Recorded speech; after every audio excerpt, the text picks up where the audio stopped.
नमस्कार दोस्तों, मैं हूं MS चौहान और आप देख रहे हैं बुक बाइट। एलन मस्क के 5 स्टेप से 10 गुना तेजी से कैसे सीखें। एलन मस्क आज के समय के सबसे प्रभावशाली और सफल व्यक्तियों में से एक हैं।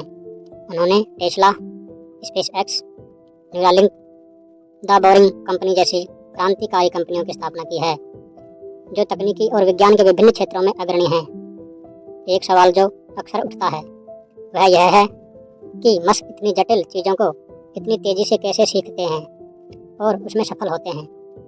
एलन मस्क ने खुद स्वीकार किया है कि उन्होंने एक विशिष्ट सीखने की तकनीक विकसित की है, जिसकी मदद से वह बहुत तेज़ी से जटिल चीज़ें सीखते हैं। वह अपनी खुद की कंपनियों में विभिन्न भूमिकाओं को सफलतापूर्वक निभाने के लिए कई अलग अलग विषयों में महारत हासिल कर चुके हैं, जैसे कि rocket science, electric car, artificial intelligence और कई अन्य। मस्क का तरीका सिर्फ सामान्य अध्ययन या किताबों तक सीमित नहीं है। वह समस्याओं को हल करने के लिए गहरी सोच और विश्लेषणात्मक दृष्टिकोण का उपयोग करते हैं। इस लेख में हम एलन मस्क द्वारा इस्तेमाल किए गए 5 प्रमुख सिद्धांतों पर ध्यान केंद्रित करेंगे, जिनसे आप भी किसी भी चीज़ को 10 गुना तेजी से सीख सकते हैं। Number 1, first principle thinking. Elon Musk का सबसे महत्वपूर्ण और शक्तिशाली तरीका है फर्स्ट प्रिंसिपल थिंकिंग। यह सोचने का एक विशेष तरीका है जिसमें आप किसी भी समस्या या विचार को उसकी बुनियादी इकाइयों में विभाजित कर सकते हैं और फिर वहां से नए समाधान निकाल सकते हैं। फर्स्ट प्रिंसिपल क्या है? फर्स्ट प्रिंसिपल थिंकिंग का मतलब किसी भी समस्याओं को उसकी जड़ तक ले जाना, यानी उसकी सबसे बुनियादी सच्चाई तक पहुंचना। यह तब तक होता है जब आप किसी भी बात को बिना पूर्वाग्रह या धारणाओं के सोचते हैं। अधिकांश लोग समस्याओं को हल करने के लिए पुराने या परंपरागत तरीकों पर भरोसा करते हैं, जिन्हें हम सोचने के एनालॉजी, थिंकिंग बाय एनालॉजी कहते हैं। लेकिन फर्स्ट प्रिंसिपल थिंकिंग इसके विपरीत है। उदाहरण, टेस्ला के शुरुआती दिनों में बैटरियों की लागत बहुत अधिक थी।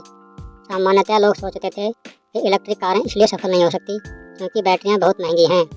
लेकिन एलन मस्क ने इस परंपरागत सोच को चुनौती दी। उन्होंने बैटरी के मूल तत्वों जैसे लिथियम, निकल, कोबाल्ट को देखा और उसकी वास्तविक लागत का आकलन किया। उन्होंने यह महसूस किया कि अगर वे सीधे इन तत्वों को खरीदें और खुद बैटरियां बनाएं तो यह बहुत सस्ता हो सकता है। इस तरह उन्होंने बैटरी की लागत को घटाकर इलेक्ट्रिक कारों को अधिक सुलभ और व्यवहारिक बना दिया है। आप इसे कैसे लागू कर सकते हैं? धारणाओं को चुनौती दें। जब आप किसी समस्या या जानकारी का सामना करते हैं तो यह सोचने की बजाय कि चीज़ें किस तरह से होनी चाहिए, उस पर सवाल उठाएं और बुनियादी स्तर पर इसे समझें। मूलभूत तत्वों को पहचानें। जो कुछ भी आप सीख रहे हैं उसकी जड़ तक जाएं। उदाहरण के लिए, अगर आप किसी नए विषय को समझना चाहते हैं तो उसकी बुनियादी इकाइयों, सिद्धांतों या घटकों को पहचानें। नए समाधान खोजें। जब आप किसी समस्या को उसके जड़ तक ले जाते हैं तो आप इसे हल करने के लिए रचनात्मक तरीकों को खोज सकते हैं। फर्स्ट प्रिंसिपल थिंकिंग के फायदे। गहन समझ। इस दृष्टिकोण से आप किसी भी विषय को गहराई से समझ सकते हैं और जटिल चीज़ों को आसानी से सुलझा सकते हैं। नए दृष्टिकोण। जब आप समस्याओं को उसके मूल में जाकर देखते हैं तो आप पारंपरिक समस्याओं से समाधान निकालकर नए और बेहतर समाधान पा सकते हैं। दूसरों से अलग सोच। यह आपको उन सीमाओं से मुक्त करता है जो अधिकांश लोग सोचते समय अपनाते हैं। इससे आप उन समस्याओं को भी हल कर सकते हैं जो दूसरों को असंभव लगती है। सीखने के लिए क्रियान्वयन। Learning by doing. Elon Musk का एक और महत्वपूर्ण सिद्धांत है लर्निंग बाय डूइंग, यानी कि आपको केवल पढ़ाई या सिद्धांतों तक सीमित नहीं रहना चाहिए, बल्कि जितना हो सके व्यावहारिक रूप से चीज़ों को लागू करना चाहिए।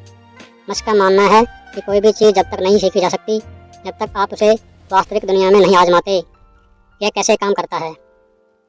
कई लोग सोचते हैं कि वे किसी विषय को किताबें पढ़कर या लेक्चर सुनकर ही अच्छी तरह से सीख सकते हैं, लेकिन मस्क के अनुसार केवल सैद्धांतिक ज्ञान से काम नहीं चलता। आपको उस ज्ञान को वास्तविक दुनिया में लागू करना होता है। तब जाकर आप उसमें विशेषज्ञ बन सकते हैं। उदाहरण, जब मस्क ने स्पेसएक्स की शुरुआत की तो उन्होंने रॉकेट साइंस का अध्ययन केवल किताबों से नहीं किया। उन्होंने खुद रॉकेट बनाने की प्रक्रिया में भाग लिया। उनके कई लॉन्च असफल रहे, लेकिन उन्होंने हर बार अपनी गलतियों से सीखा और तकनीकी को बेहतर बनाया। उन्होंने सिद्धांतों को व्यावहारिक रूप से लागू किया और आखिरकार स्पेसएक्स एक सफल कंपनी बन गई। आप इसे कैसे लागू कर सकते हैं? सीधे एक्शन में आएं। जो कुछ भी आप सीख रहे हैं उसे तुरंत व्यवहार में लाने की कोशिश करें। उदाहरण के लिए, अगर आप कोडिंग सीख रहे हैं तो एक छोटा सा प्रोजेक्ट शुरू करें और उस पर काम करें। प्रैक्टिकल एक्सपीरियंस पर ध्यान दें। जितना हो सके व्यावहारिक अनुभव प्राप्त करने का प्रयास करें। यह सबसे तेज और प्रभावी तरीका है किसी भी कौशल को सीखने का। फेलियर से न डरें। जब आप कुछ नया करने की कोशिश करेंगे तो गलतियाँ होंगी, लेकिन याद रखें कि ये गलतियाँ ही आपको सीखने और सुधारने में मदद करती हैं। लर्निंग बाय डूइंग के फायदे। गहरा ज्ञान। किसी भी चीज़ को खुद करके सीखना आपको उस विषय की गहरी समझ देता है। यह सिद्धांतों को व्यवहारिक रूप में बदल देता है। त्वरित सुधार। जब आप किसी चीज़ को वास्तविक रूप से करते हैं तो आप अपनी गलतियों से तेज़ी से सीख सकते हैं और उन्हें सुधार सकते हैं। आत्मविश्वास बढ़ता है। जब आप कुछ करके सीखते हैं तो आपका आत्मविश्वास भी बढ़ता है, क्योंकि आप जानते हैं कि आप इसे वास्तविक दुनिया में लागू कर सकते हैं। Feedback loops. एलन मस्क के सीखने का एक और महत्वपूर्ण सिद्धांत है फीडबैक लूप्स। इसका मतलब है कि आप अपने काम की समीक्षा करें, उसमें क्या सुधार हो सकता है, इसे जानने के लिए फीडबैक लें और फिर इसे बेहतर बनाने के लिए दोहराएं। यह कैसे काम करता है? जब मस्क किसी प्रोजेक्ट पर काम करते हैं तो वे अपनी टीम से नियमित रूप से फीडबैक लेते हैं। यह प्रक्रिया उन्हें यह जानने में मदद करती है कि वे कहाँ गलत हो रहे हैं और उन्हें क्या सुधार करने की ज़रूरत है। मस्क के अनुसार गलतियों से सीखना और उसमें सुधार करना सीखने की सबसे अच्छी रणनीतियों में से एक है।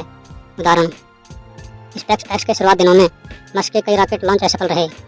हर बार असफल होने पर मस्क और उनकी टीम ने अपनी गलतियों का गहराई से विश्लेषण किया, फीडबैक लिया और उन मुद्दों को सुधारने का प्रयास किया। धीरे धीरे उनके रॉकेट लॉन्च सफल हो गए। यह फीडबैक लूप का आदर्श उदाहरण है। इसे कैसे लागू कर सकते हैं? नियमित रूप से समीक्षा करें। अपने काम की नियमित रूप से समीक्षा करें। देखें कि आप कहाँ गलत हो रहे हैं और उसे कैसे ठीक कर सकते हैं। फीडबैक मांगें। अपने साथियों, दोस्तों या मेंटर से फीडबैक लें। बाहरी दृष्टिकोण आपको उन क्षेत्रों में दिखा सकता है जिन्हें आपने खुद अनदेखा कर दिया हो। सुधार को तुरंत लागू करें। फीडबैक मिलने के बाद उसे तुरंत अपने काम में लागू करें और फिर समीक्षा करें कि यह कितना प्रभावशाली साबित हो रहा है। फीडबैक लूप के फायदे। तेज सुधार। जब आप नियमित रूप से फीडबैक लेते हैं तो आप अपनी कमजोरियों को जल्दी समझ पाते हैं और उन्हें सुधार